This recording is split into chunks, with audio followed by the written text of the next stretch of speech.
All right, let's talk a little bit about external hip rotation. So first of all, what even is that in the first place? It's a very valid question.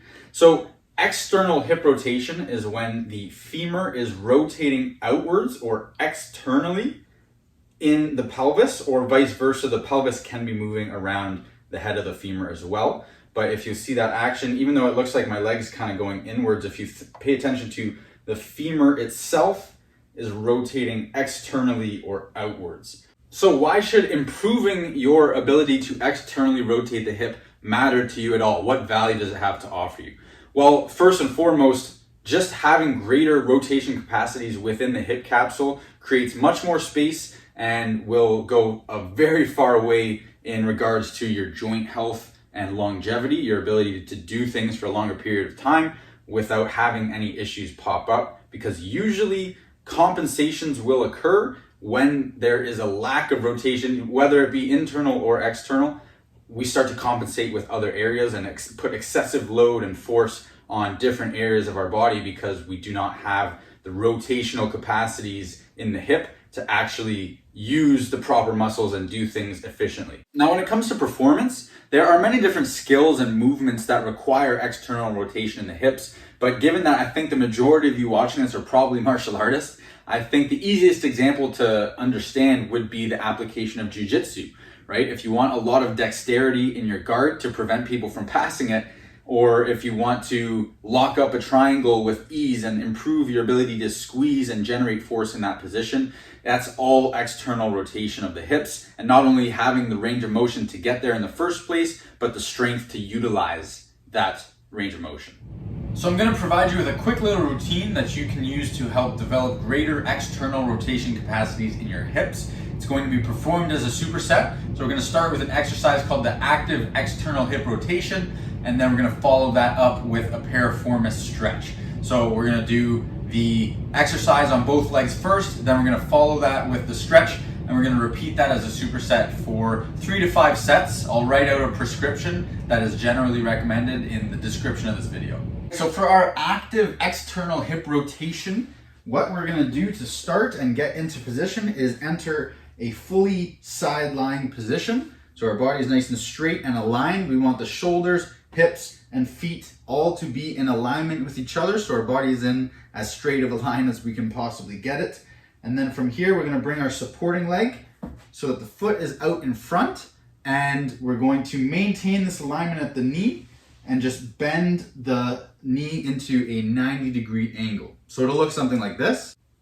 And from here, while maintaining that alignment as best as possible, we're going to externally rotate the hip, find that peak contraction, and just simply fight for as much range of motion as you can possibly find, and come back down. And we're maintaining this alignment. So the common compensations we want to avoid are letting the trunk come down and lean forward, lean away from that contraction, or letting the knee slip up and out of position into more flexion. We want to keep our leg, knee, shoulders, core, everything in as good of an alignment as we can find.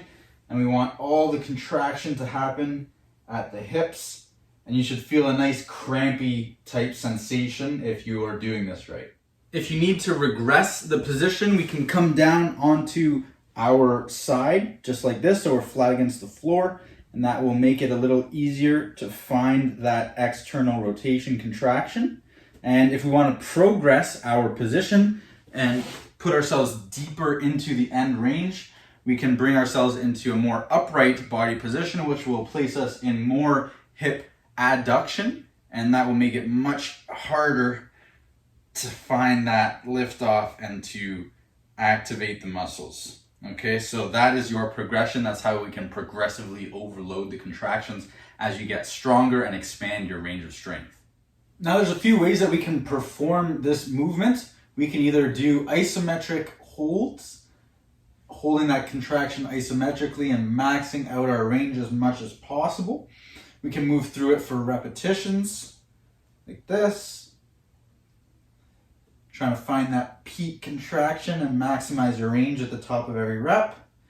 We can do a combination of both of those, or we can do what's called assisted end range isometric. So what that is we're pulling, using our hand to pull our hip into as much external rotation as we can find. We're engaging those agonist muscles and letting go and trying to hold that range as best as possible.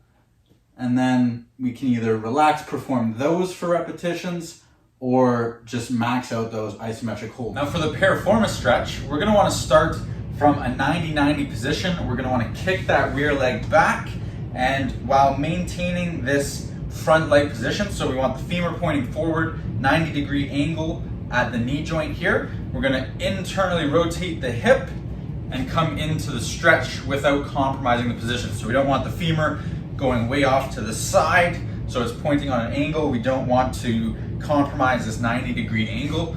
We want to maintain that hip alignment as best as possible. Now, if this is not achievable for you right now, we can elevate our knee off the floor with a yoga block or something of that nature. And this is going to require less hip rotation to assume this position. So the higher we go off the floor, the less rotation is required in the hip. And if this is still too challenging for you, then we can even regress it one step further by bringing that front leg onto an elevated support. Something like a bench is going to be ideal for this. And again, if we don't have the range in external rotation to get the knee flush to a flat bench, we can just elevate that bench into an incline, which is going to lift the knee up higher in relation to the foot and require less external rotation to maintain the attributes of keeping the knee at a 90-degree angle and keeping the femur pointing forwards.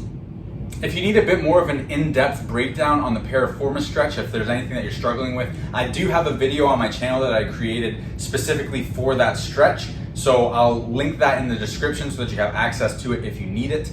But that is going to be the superset that we're going to be using. We're activating and strengthening the muscles that are responsible for contracting to generate the movement that pulls us into that range of motion. We're also going to be opening up and lengthening the muscles that are responsible for stretching in order for us to actually assume that position and accommodate the contraction.